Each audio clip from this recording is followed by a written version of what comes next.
북한이 오늘 경의선 동해선 남북 연결도로를 폭파했습니다.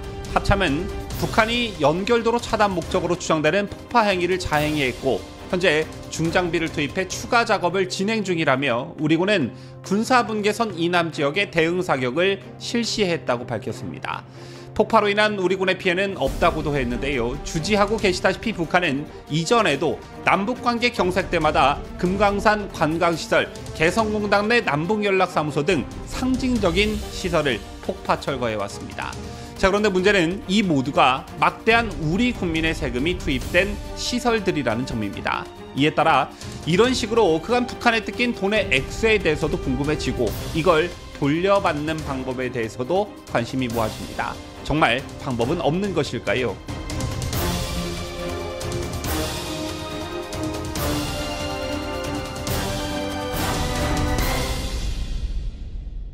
시청자 여러분 안녕하십니까? 뉴스데일리 베스트 미네커입니다. 지난 9일이었죠. 북한군 총참모부는 9일부터 대한민국과 연결된 우리 측 지역의 도로와 철길을 완전히 끊어버리고 요새화하는 공사를 진행되게 된다고 발표했습니다. 자, 이에 북한이 가림막을 설치하고 도로 폭파를 준비하는 모습이 지난 14일 우리 군 감시 자산에 의해 포착됐습니다. 자, 그리고 오늘 북한이 경의선, 동해선 남북 연결도로를 끝내 폭파했습니다. 합참에 따르면 이에 우리 군은 군사분계선 이남 지역에 대한 대응 사격을 실시했고 폭파로 인한 우리 군의 피해는 없다고 밝혔는데요. 북한은 이전에도 남북관계 경색 때마다 금강산 관광시설, 개성공단 내 남북연락소 사무소 등 상징적인 시설들을 폭파 철거해왔습니다. 자, 그런데 문제는 이 모두가 막대한 우리 국민의 세금이 투입된 시설들이라는 점입니다.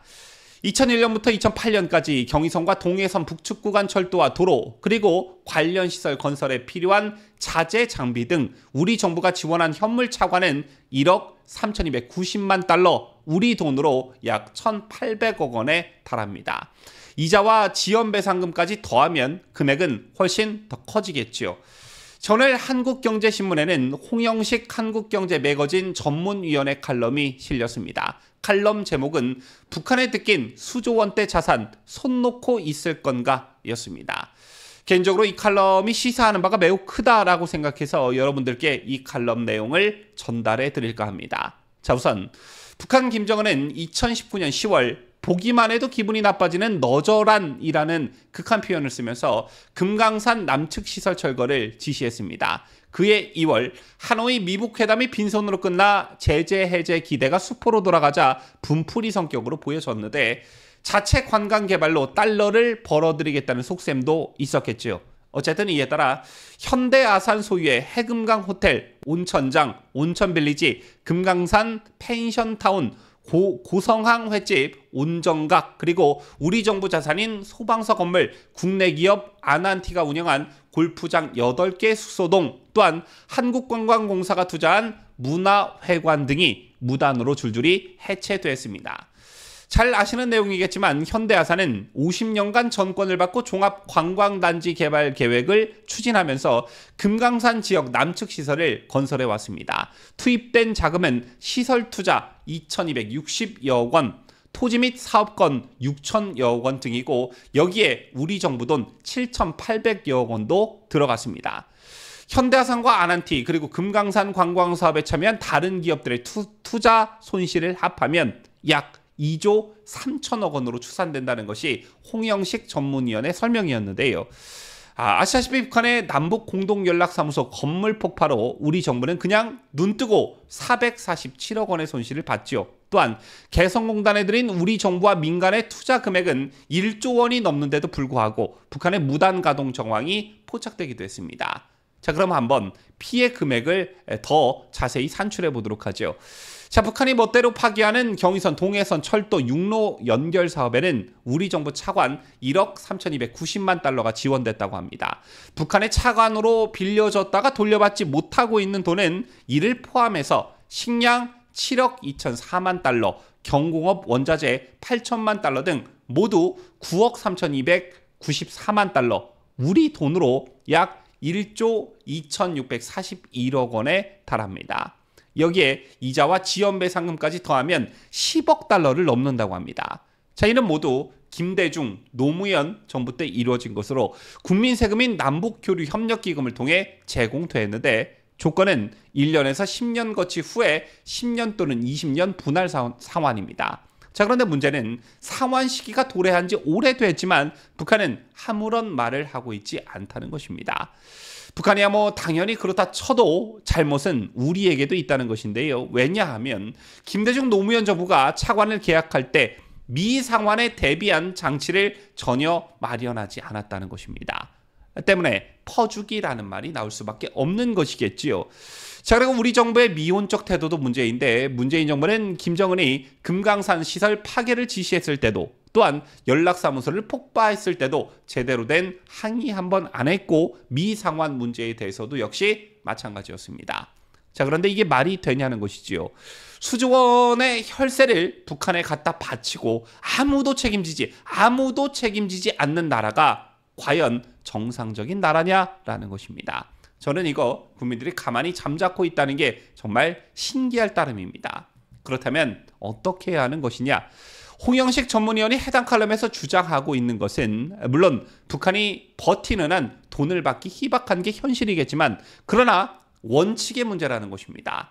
끊임없이 상환 요구를 하고 그 방법을 찾아야 한다는 것인데요.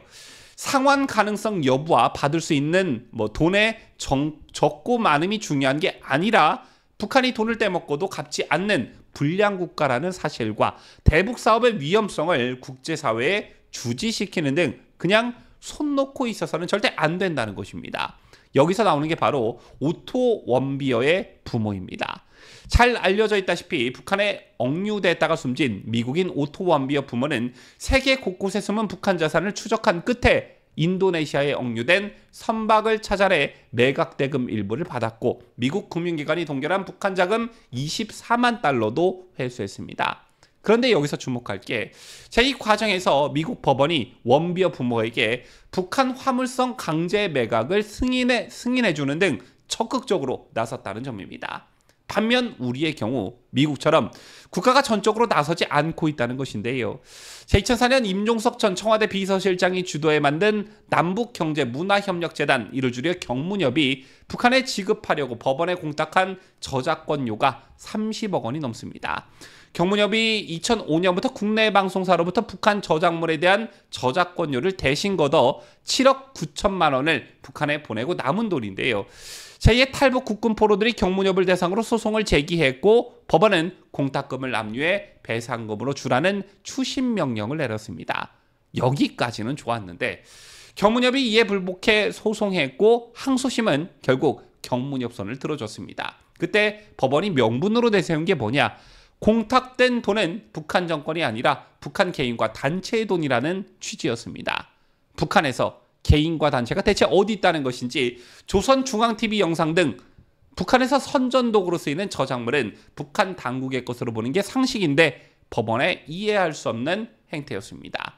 미국과 차이가 나도 너무나 난다는 것이죠. 그렇다면 당장 이런 말이 나올 수밖에 없는 것입니다.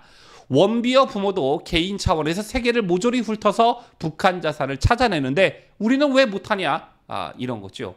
자, 이런 거 못하고 있으니 북한이 우리를 호구로 보고 저러는 게 아니냐라는 말이 당연히 나올 수밖에 없는 것입니다.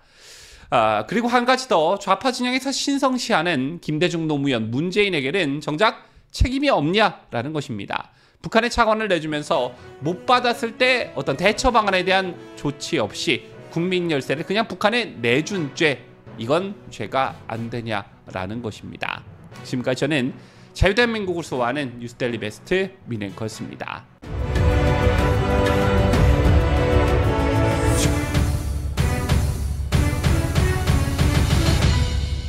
함께해요. 뉴스데일리 베스트.